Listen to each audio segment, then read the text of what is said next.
할렐루야. 지난날 교회 일꾼들이 이제는 교회 역사의 증인들이 되었습니다.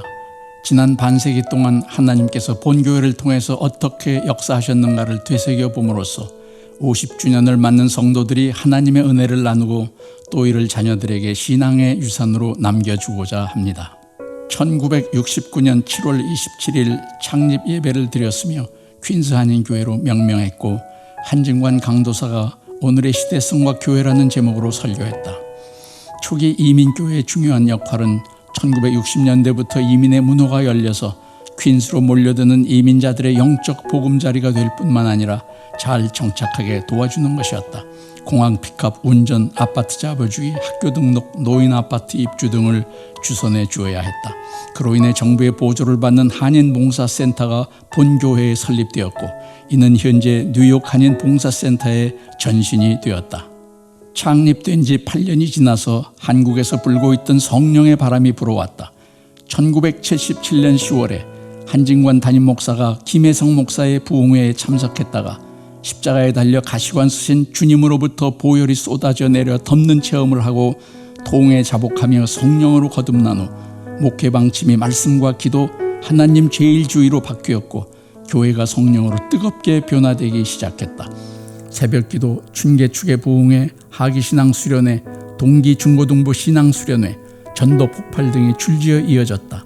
이를 통해서 많은 성도들이 성령을 체험하고 교회의 일꾼이 되어서 교회 성장의 기둥들이 되었고 신학생이 많이 나오기도 했다. 한진관 담임 목사는 미주 성령운동의 기수가 되어 전 미주뿐만 아니라 한국, 동남아, 남미, 아프리카 등지에서 성령 집회를 인도하며 불을 토했다. 초대교회와 같은 교회가 되자라고 구호를 외치며 교회는 급격히 부흥되어 78년에 100여 명에서 5년 후인 83년에는 800명으로 증가해서 새 성전 건축이 시급하게 되었다. 1983년 건축위원회가 구성되었다. 전교인 건축 헌금이 시작되었고 건축바자, 여선교회 김장 담그기, 찬양대에서는 부활절 칸타타를 테이프로 만들어 판매하는 등 전 교인이 총력을 기울였다. 대지 구입에 큰 어려움이 있었다. 한진관 담임 목사는 베드로 설교에서 3,000명이 회개했다는 말씀에 영감을 얻어서 3,000명 들어가는 성전을 달라고 선포했고, 교인들은 이를 위해 2년 넘게 기도하며 장소를 물색했다. 드디어 1985년 3월에 현재 교회 장소 3.5에이카를 구입했고 5월부터 공사를 시작해서 1년 후인 86년 9월 27일에 입당 예배를 드렸다. 2차 공사로 교육관과 체육관을, 3차 공사로 중고등부와 2세 교회를 위해 바울 성전을 건축했다. 자체 성전이 완성된 후에 교인 수는 더 증가했고 부흥해서 2,000명에 이르렀고 사순절 새벽기도에 500명 이상이 나와 부르짖어 미국 신문에 게재되기도 했고 미국 목사님들이 견학을 오기도 했다. 뒤돌아보면 성전 건축의 모든 과정은 하나님의 인도하심과 기적의 연속이었다.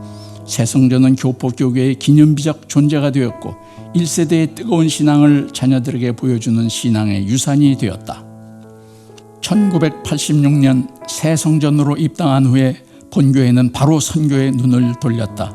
1988년 멕시코 남부 오아하카 인디오 원주민 선교를 시작으로 뉴욕 교계의 선교의 포문을 열었다. 이때부터 전교인이 선교의 열정으로 불타오르기 시작했다. 그 후에 러시아의 선교의 문이 열리면서 LA의 아가페 세계 선교교회와 같이 러시아 선교를 시작했고 1996년 타슈겐트에 500명을 수용하는 큰 교회당을 건축했다. 러시아에 이어서 중국 선교의 문이 열리면서 북한 바로 위에 있는 동북 삼성 선교에 올인했다. 1998년 훈춘에 3,000명을 수용하는 큰 교회당을 세워서 교회당이 넘치도록 부흥한 것은 성공적이었지만 믿음의 아들이라고 자처하던 훈춘교회 목사가 배반함으로 본교회에 큰 아픔과 좌절을 남겼다. 1992년 장승훈, 이기열 선교사를 러시아에 파송했고 93년에 최수항호 선교사를 에콰도르에, 95년에 박연심 선교사를 일본에 파송했다. 근래에는 과테말라의 장흥호 선교사, 이종범 선교사, 전청수 선교사를 파송해서 돕고 있다.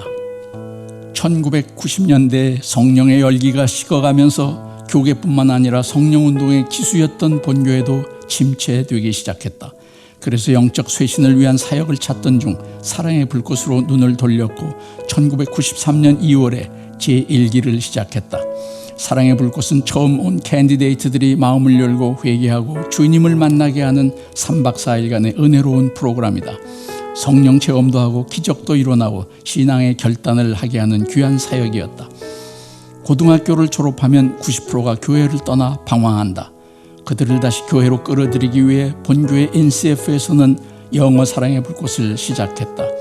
주님의 사랑이 감수성 예민한 청년들의 심령 속으로 들어가자 회개가 터지고 울며 갖고 있던 마약을 집어던지기도 하고 새 사람으로 변화되는 것이었다. 방황하던 그들은 교회로 몰려왔고 당시 NCF의 부흥을 주도하는 사역이 되었다.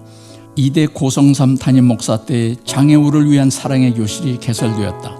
주일마다 예배를 드리고 친교 활동을 하고 있다.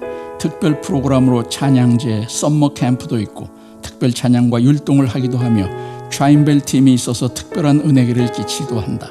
사랑의 교실은 하나님의 특별한 관심과 사랑을 받고 있는 축복의 통로다. 제2대 고성삼 담임 목사 때 선교의 전문성이나 규모나 연속성에서 개교회가 할 수 있는 한계를 극복하기 위해 본교회를 비롯해서 4개의 교회가 모여 KPM 선교기구를 조직해서 연합 선교를 하고 있다. 현재는 8교회로 확대되어 사역을 계속하고 있다. 현대교회의 큰 문제 중 하나가 바로 재정 비리다. 본교회는 제3대 이규섭 담임 목사 때 당회가 결정해서 재정부의 노력으로 투명 재정을 실시하게 되었다. 수입과 지출이 투명하게 기록되어 있고 등록 교인이면 누구든지 재정부에 요청해서 재정 상황을 조회할 수 있다. 그렇게 함으로써 재정의 부적절한 유용을 원천적으로 차단할 수 있게 되었다.